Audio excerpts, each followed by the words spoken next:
Police chief rolled out his new plan to curb the violence. A big component of that, tougher curfew enforcement. 9 on your side's Tom McKee is live with what that means for young people and their parents. Tom?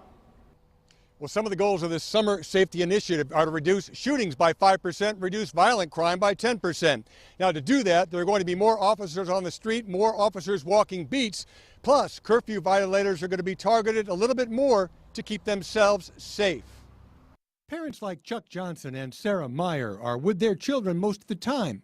But what do they think about the idea of a curfew to help their efforts? I think it's definitely worth talking about. I mean, violence in the city is common. There are cities that's worse, but we do need to address it here, and it is worth taking a chance to do. I think it's a great idea. I mean, I think it's going to, if anything, possibly help try to attempt to get things under control as far as the violence, the kids running around with nothing to do. But a curfew is exactly what Cincinnati Police Chief Jeffrey Blackwell has in mind as part of his summer safety initiative.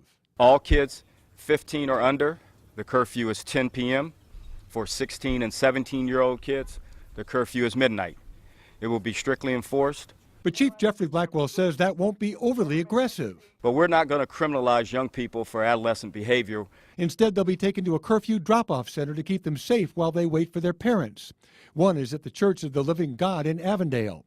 Pastor Ennis Tate says there will be entertainment, food, and a chance to talk with the young people about their lives. Hopefully, by the time the parents get here, we'll have an opportunity to share with the parents again what our goals are and to continue to impress upon the parents to continue to be that influential person in their lives. The center might be a lifeline for many of the violators. Some of them are going to get picked up on purpose so that they can go to these centers and so that the attention can be drawn to their situation when their parents are called and the parents refuse to come pick them up.